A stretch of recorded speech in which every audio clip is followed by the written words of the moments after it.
Ayan guys, update lang dito sa ating solar setup. Okay. Right now, ayan, punong-puno na yung battery natin.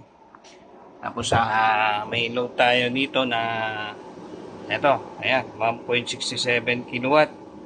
Tapos ang na-harvest niya ngayon nga ay 1.3. Ayan, 1.4. So, may araw pa naman, nasa 2 PM pa lang ngayon, baka natakpan ng ulap kaya bumaba. Okay. Pero halos naman full na yan. Kung ano na lang yung requirement na load ng bahay, yun yung hina-harvest niya. Okay. So, ayun. Nga pala, tinanggal ko rin yung grid muna kasi full naman yung battery. So, ito yung grid ko. Naka-off siya ngayon. Yan.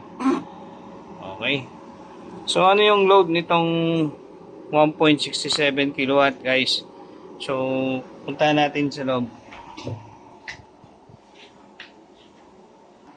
Ayan guys, ito ang load niya. So, gamit kami ngayon na induction stove. Tapos syempre, electric fan, TV, ayan, CCTV, yung rep, syempre. Dito sa room, ayan, may isa pa electric fan, ilaw. Ayan. Ayan, ilaw. Hello, aircon. Ayan, ito, plakdana. Ayun guys.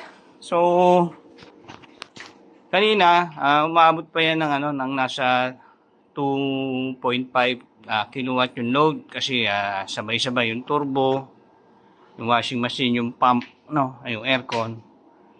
So nasa 2 mahigit, almost 3 yung load niya. So overall naman maganda. Maganda yung niya, takbo niya. Hindi rin siya maingay, tahimik lang. Ayan.